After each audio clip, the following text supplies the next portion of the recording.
morning, friends. Today is Saturday, May 9th, and it is a chilly, windy day outside. I'm going to do this meditation a little bit differently. You're not going to be looking at me this time. There are other things to see. I wanted to give you an opportunity to look out my window, see what I see, the beauty of the water and the blue skies and the clouds. There's a little balcony outside this room, and I would open the doors and take you out on the balcony, but it's too cold.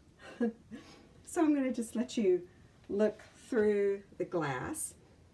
I wanted to let you know that in a few minutes I will be sharing a meditation from Howard Thurman, who was an African-American author, philosopher, theologian, educator, and civil rights leader. He was an amazing man and an incredibly profound in his understanding of the human spirit. I'm going to be reading that meditation for you in a few minutes, and I'm going to show you the words as I read it. But I wanted to start out by giving you a different picture, and I'm going to now walk us over. You can see my messy desk and some of the other things in my space, but I wanted to come over here and share chalice lighting with you that I think kind of fits the day.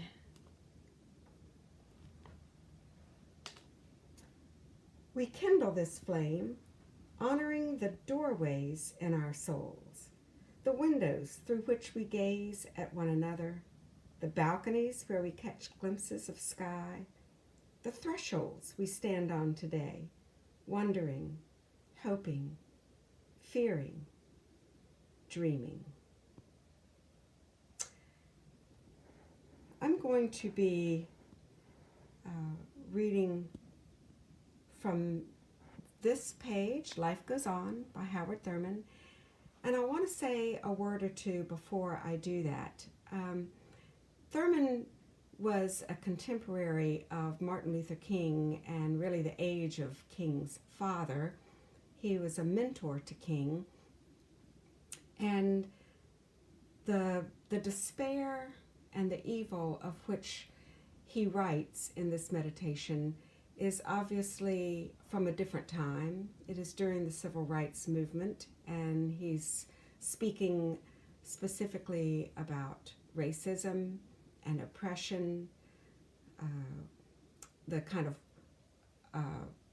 white supremacy that has always been destructive and oppressive. We are in a different time, and our fears right now are focused on this pandemic. But I would say that the pandemic is an overlay on top of the same kinds of racism and oppression that Thurman speaks of. But what he's really talking about is the power of life, and life within each of us, life which calls to us, and life which carries us beyond our fears. So with that, I'm going to read this and let you follow along with the words in front of you. During these turbulent times, we must remind ourselves repeatedly that life goes on. This we are apt to forget. The wisdom of life transcends our wisdoms. The purpose of life outlasts our purposes. The process of life cushions our processes. The mass attack of disillusion and despair, distilled out of the collapse of hope, has so invaded our thoughts that what we know to be true and valid seems unreal and ephemeral. there seems to be little energy left for aught but futility. This is the great deception. By it, whole persons have gone down to oblivion without the will to affirm the great and permanent strength of the clean and the commonplace. Let us not be deceived. It is just as important as ever to attend to the little graces by which the dignity of our lives is maintained and sustained. Birds still sing. The stars align to cast their gentle gleam over the desolation of the battlefields. And the heart is still inspired by the kind word and the gracious deed. There is no need to fear evil. There is every need to understand what it does, how it operates in the world, what it draws upon to sustain itself. We must not shrink from the knowledge of the evilness of evil. Over and over, we must know that the real target of evil is not destruction of the body, the reduction to rubble of cities. The real target of evil is to corrupt the spirit of man and to give his soul the contagion of inner disintegration. When this happens, there is nothing left. The very citadel of man is captured and laid waste.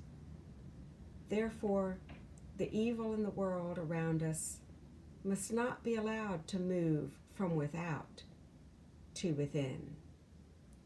This would be to be overcome by evil.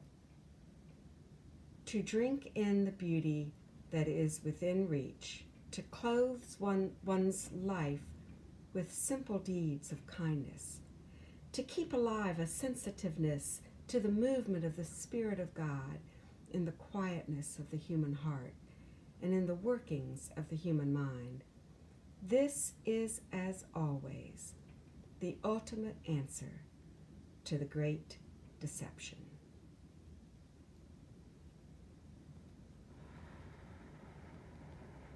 May Thurman's words remind us of the precious value of life. May they help us celebrate it and protect our souls from the contagion of inner disintegration. May Thurman's words hold us during these turbulent times. May it be so, and namaste.